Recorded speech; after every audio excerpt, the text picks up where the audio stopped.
नमस्कार साथियों, मैं हीरालाल प्रजापत आपके अपने YouTube चैनल सरकारी गुरुजी पर हार्दिक स्वागत और अभिनंदन करता हूं। और आज जो हमारा टॉपिक है वो है पृथ्वी की गतियां।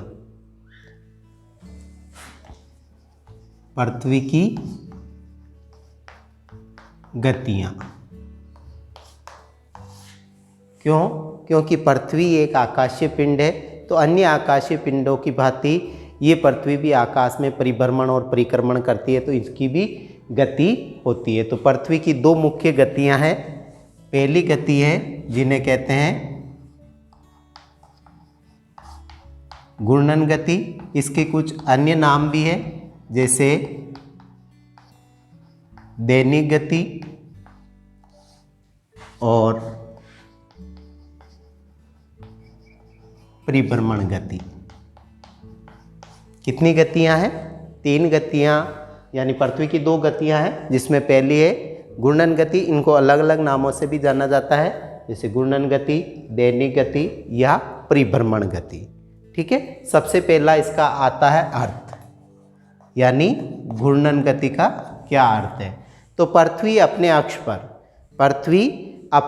पर पश्चिम से पूर्व की ओर जो 24 घंटों के अंदर जो एक पूरा परिक्रमण करती है वो कहलाती है पृथ्वी की परिभ्रमण गति। क्या कहलाती है? परिभ्रमण गति के नाम से जाना जाता है। यानी पृथ्वी अपने अक्ष पर किसकी तरह? लट्टू की तरह पश्चिम से पूरब की ओर घूमती है। इसी को परिभ्रमण या घूर्णन गति कहते हैं। ठीक है, तो पृथ्वी अपने अक्ष पर लट्टू की तरह पश्चिम से पूरब की ओर घूमती है, उसे क्या कहते हैं? परिभ्रमण या घूर्णन गति के नाम से जाना जाता है। पृथ्वी अपना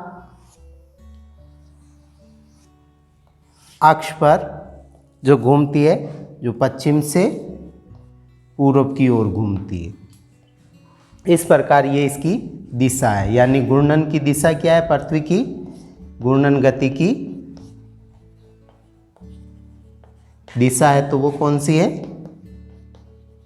पश्चिम से पूरब की ओर। और इसको एक पूरा चक्कर करने में समय लगता है औसत रूप से कितना?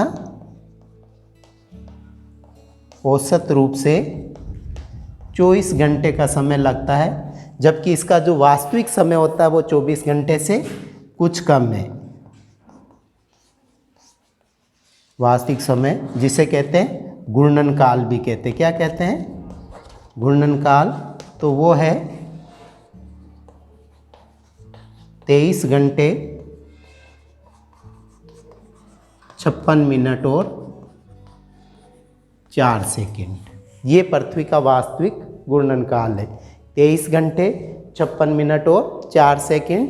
इसमें पृथ्वी अपना एक पूरा घूर्णन करती है। तो पृथ्वी अपने अक्ष पर लट्टू की भांति पश्चिम से पूर्व की ओर घूमती है, उसे परिभ्रमण या घूर्णन गति के नाम से जाना जाता है। और क्योंकि ये एक दिन में पूरा चक्कर लगा लेती, इसीलिए इसे दैनिक गति के नाम से भी जाना जाता है। और इसका काल कितना है?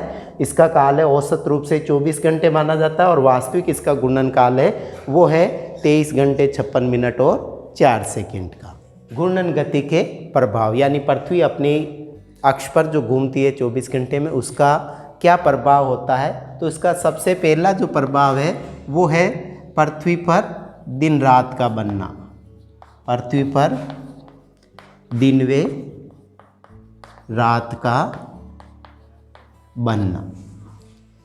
क्योंकि पृथ्वी अपने अक्ष पर, मान लो ये पृथ्वी है और ये सूर्य है, तो सूर्य की जो प्रकाश है, जो पृथ्वी का, क्योंकि पृथ्वी एक गोलाकार है, तो पृथ्वी के आधे भाग पर ही सूर्य का प्रकाश होता है और आधे भाग पे सूर्य का प्रकाश नहीं होता है। तो जो भाग पृथ्वी का सूर्य के सामने होता है वहाँ हमेशा दिन होता है, वहाँ क्या होता है, दिन होता है, और जो पीछे की ओर भाग होता है वहाँ रात होती है। और ये जो रेखा है दिन और रात को जो बांटने वाली रेखा है इसे कहते हैं प्रदीप्त लाइन है। क्या कहते हैं, प्रदीप्त रेखा के नाम से जाना जाता है। अर्थात जो रेखा पृथ्वी पर दिन और रात को बांटने के लिए जो प्रकाशित भाग को विभाजित करने वाली रेखा है उसे प्रदीप्त लाइन के नाम से जाना जाता है। और ये किस वजह से होता है, पृथ्वी की घूर्णन गति की वजह से, क्योंकि पृथ्वी पश्चिम से पूर्व की ओर घूमती है, तो इस वजह से जो भाग हमेशा सूर्य के सामने आता वहाँ दिन होगा और इसके विपरीत वाले भाग में रात होगी। अब इसका जो दूसरा प्रभाव बनता है वो बनता है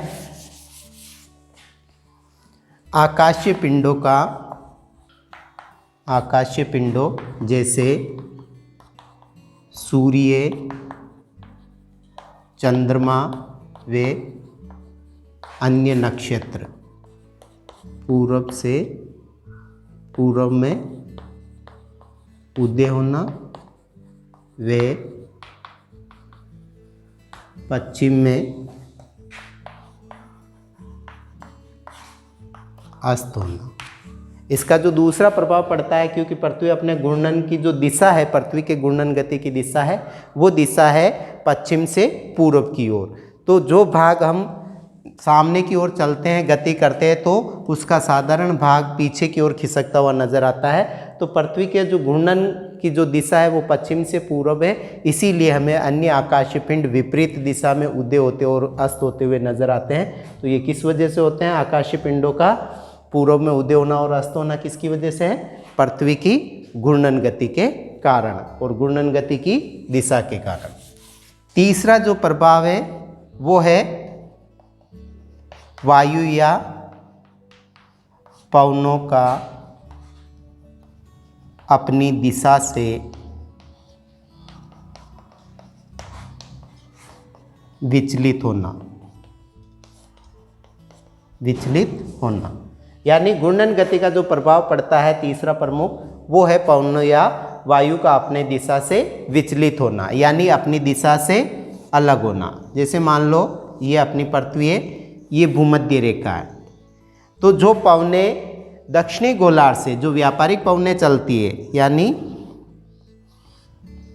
23.5 डिग्री 23.5 डिग्री कारक और मकर रेखाओं के बीच जो हवाएं चलती है उन्हें व्यापारिक पवनें कहते हैं। जब ये व्यापारिक पवनें दक्षिणी गोलार्ध से उत्तरी गोलार्ध में प्रवेश करती है तो पृथ्वी की घूर्णन गति की दिशा के कारण ये उत्तरी गोलार्ध में दाहिनी ओर मुड़ जाती है। किधर मुड़ जाती है, दाहिनी ओर मुड़ जाती है, ऐसे अपने दाहिनी ओर मुड़ जाती है। और उत्तरी गोलार्ध से जब दक्षिणी गोलार्ध में ये हवाएं प्रवेश करती है तो ये अपने बाईं ओर मुड़ जाती है, इसीलिए इनकी दिशा विचलित होती है। किस वजह से होता है, वो होता है पृथ्वी की घूर्णन गति के कारण। और इसका चौथा प्रभाव होता है, वो होता है पृथ्वी पर समुद्री धाराओं की उत्पत्ति, पृथ्वी पर समुद्री धाराओं की उत्पत्ति। यानी पृथ्वी अपने अक्ष पर पश्चिम से पूर्व की ओर घूमती है। किधर घूमती है, पश्चिम से पूर्व की ओर घूमती है। तो पृथ्वी की घूर्णन गति के साथ इस पे, क्योंकि पृथ्वी पर दो पाए जाते हैं, दो भाग, एक तो कहलाता है स्थलखंड और दूसरा कहलाता है जलमंडल। तो स्थलखंड तो ठोस होने के कारण पृथ्वी के घूर्णन के साथ उसका साथ देता है, लेकिन जो जलीय क्षेत्र है वो पृथ्वी की घूर्णन गति का साथ नहीं दे पाता, इसीलिए उसमें विपरीत दिशा में गति आरंभ हो जाती है। तो यानी जिस प्रकार पृथ्वी अपने पश्चिम से पूर्व की ओर घूमती है तो जलीय क्षेत्र उसका साथ नहीं देने की वजह से उसमें विपरीत गति आरंभ हो जाती है और इसी वजह से विषुवत रेखीय धाराओं की उत्पत्ति होती है और समुद्र में समुद्री धाराओं का एक पूरा चक्कर विकसित होता है, जो किस वजह से होता है, पृथ्वी की घूर्णन गति के कारण। तो ये मुख्य रूप से पृथ्वी की घूर्णन गति के प्रभाव है। दिन रात का बनना, आकाशीय पिंडों या चंद्रमा सूर्य का पूर्व से उदय होकर पश्चिम में अस्त होने का, परिदृश्य विकसित होना, वायु या पवन का अपनी दिशा से विचलित होना। इसमें जब ये पवनें पृथ्वी की घूर्णन गति की दिशा के कारण जब दक्षिणी गोलार्ध से उत्तरी गोलार्ध में आती है तो अपने दाहिनी ओर मुड़ जाती है, और उत्तर से दक्षिणी गोलार्ध में आती है तो अपने बाईं ओर मुड़ जाती है।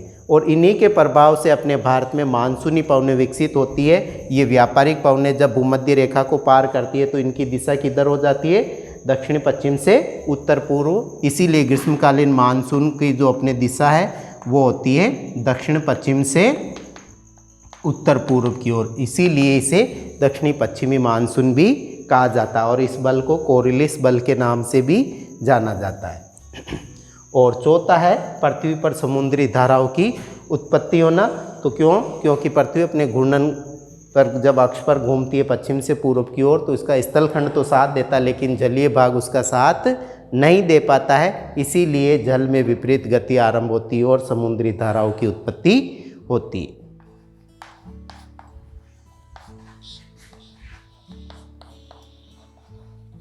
अब घूर्णन गति, तो घूर्णन गति का जो कार्यकाल होता है वो कितना है। पृथ्वी की घूर्णन गति अलग जैसे लगभग 1600 किलोमीटर प्रति घंटा है, लेकिन जो भूमध्य रेखा से ध्रुवों की ओर जाने पर ये घटती जाती है। क्योंकि जैसे जैसे हम ध्रुवों की ओर जाते हैं पृथ्वी का आकार घटता जाता है। पृथ्वी का आकार क्या होता जाता है, घटता जाता है। जैसे भूमध्य रेखा पर घूर्णन गति है वो 1600 किलोमीटर तक होती है प्रति घंटा, और 45 डिग्री अक्षांश पर जाने के बाद ये लगभग आपके 1120 किलोमीटर प्रति घंटा होती है, और ध्रुवों पर केवल 0 होती है, यानी जहाँ पर हमें गति का घूर्णन गति का आभास भी नहीं होता है। और इसी घूर्णन गति के कारण आपके पृथ्वी पर क्या, पृथ्वी की घूर्णन गति के कारण ही आपकी भूमध्य रेखीय क्षेत्र में उभार हुआ, जबकि ध्रुवों पर पृथ्वी दबी हुई नजर आती है। ठीक है, तो घूर्णन गति का ही प्रभाव है कि भूमध्य रेखीय क्षेत्र में उभार विकसित हुआ है, क्योंकि जैसे कोई घूमता है तो उसके केंद्रीय भूमध्य रेखा पर इसका सबसे ज़्यादा अपकेंद्रीय बल काम करता है, इसीलिए पृथ्वी फैल गई, जबकि ध्रुवों पर उसका बल कम काम करता है, इसीलिए वो पिचक गई थोड़ी सी। इसीलिए हमारी पृथ्वी गोलाब जैसी है। कैसी है, गोलाब के आकृति की है, यानी ये ध्रुवों से थोड़ी सी चिपकी हुई है, दबी हुई है, जबकि भूमध्य रेखीय क्षेत्र में उभार विकसित हुआ। ये किस वजह से हुआ, पृथ्वी की घूर्णन गति की वजह से। जैसे जैसे पृथ्वी के भूमध्य रेखा से ध्रुवों की ओर जाते हैं वैसे वैसे पृथ्वी की घूर्णन गति कम होती जाती है, यानी जहाँ भूमध्य रेखा पर 1600 किलोमीटर है वो 45 डिग्री उत्तरी अक्षांश के आसपास 1120 किलोमीटर, और ध्रुवों पर जाने पर उसकी गति 0 हो जाती है।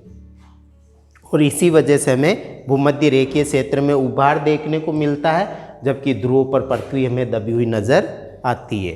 अब है पृथ्वी की दूसरी प्रमुख गति, जिसे कहते हैं परिक्रमण या वार्षिक गति। तो इसमें क्या होता है, पृथ्वी अपने अक्ष पर घूमने के साथ साथ एक निश्चित परिपथ पे, परिपथ कहते हैं कक्षा, यानी निश्चित मार्ग से होकर सूर्य के चारों ओर चक्कर लगाती है। इसी गति को पृथ्वी की परिक्रमण गति कहते हैं। यानी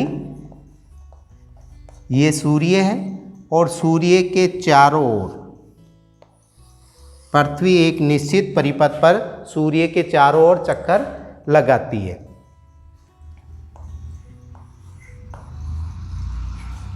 और जिस मार्ग से ये चक्कर लगाती है उसे कहते हैं कक्षा, उसे कहते हैं कक्षा। तो सूर्य के चारों ओर घूमती है, तो इसकी जो घूमने का आवर्तन काल है, पृथ्वी का आवर्तन काल है, वो है लगभग 365 दिन 6 घंटा।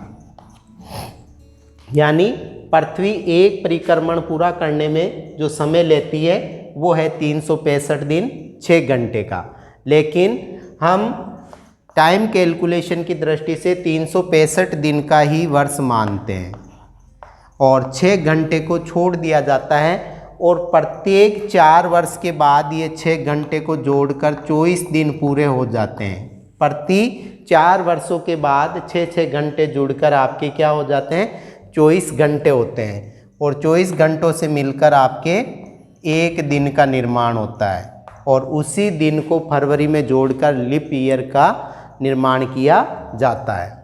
तो ये विशेष ध्यान रखना। पृथ्वी का आवर्तन काल तो कितना होता है 365 दिन 6 घंटे, लेकिन अपन पूरे वर्ष को 365 दिन का ही मानते हैं। ये 6 घंटे को 4 वर्षों में जोड़कर एक दिन का निर्माण किया जाता है और उस वर्ष को कहते हैं लीप ईयर या अधिवर्ष के नाम से जाना जाता है। लीप ईयर या अधिवर्ष के नाम से जाना जाता है।